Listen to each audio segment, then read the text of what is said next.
All right, this is Deanna Marie, and welcome back here to the Clue Seat. And today we are going to be talking about how your faith has healed you and get ready for what God's getting ready to do in your life. All right, so let's get started.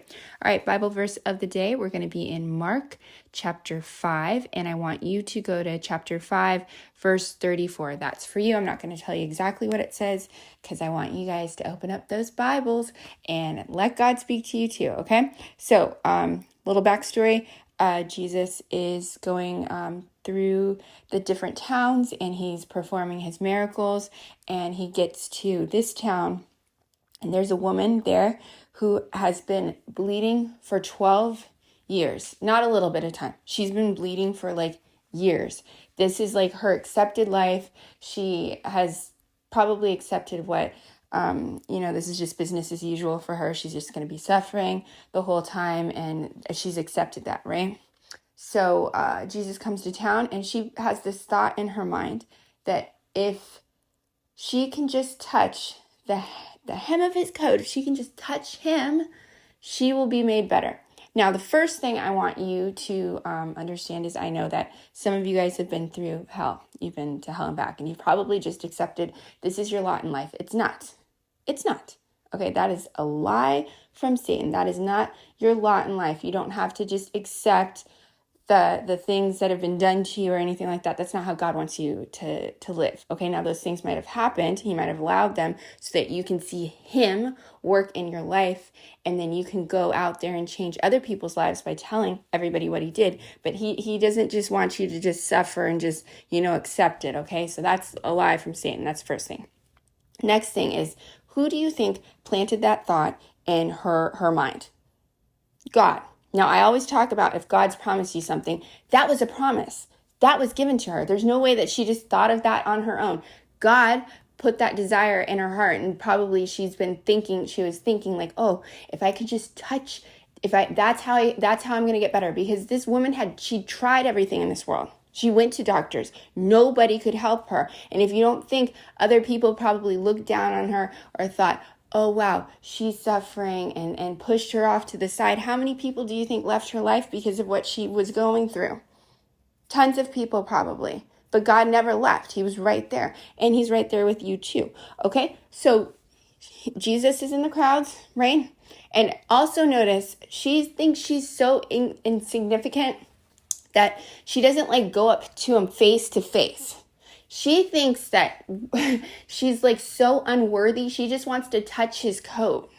Okay, and some of you guys feel like that too. Okay, so when she does touch his coat, immediately there's a change. Everything stops. She's healed.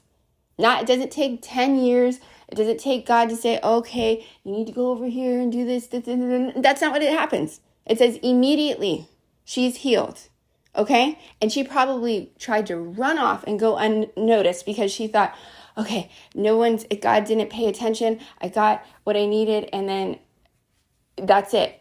No, but God says, hey, who touched me? Not because he didn't know, but because he wanted her to stand out. Because she was so used to being in the background. Because she'd been pushed aside by the world. And some of you guys, that's exactly what's happened. And you think, oh, God doesn't notice. Nobody pays attention. God's getting ready to put you out in front of everyone and show everyone what he's getting ready to do in your life. And everybody that's been doing those mean, evil things, or they walked away from you and all that stuff, they're going to know that God was with you the whole time when this is all said and done.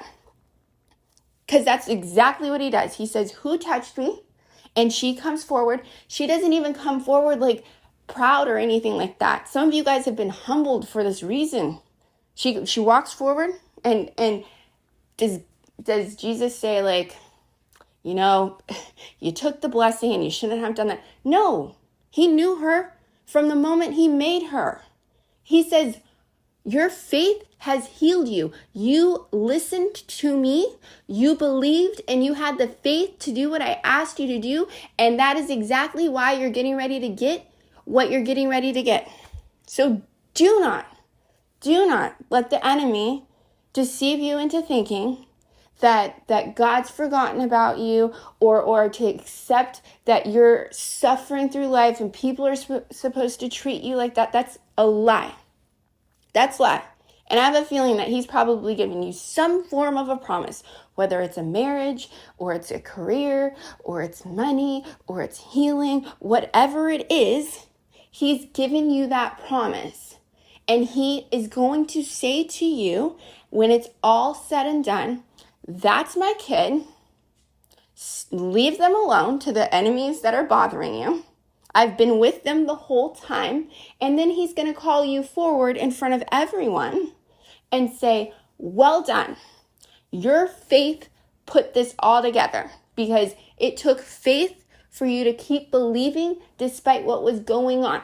Okay? So do not give up at the last moment. Okay? All right. Good lesson today, guys. All right. Anyways, like, share, subscribe, and follow. I will see you guys next time on here at the Clusie. Okay? Bye.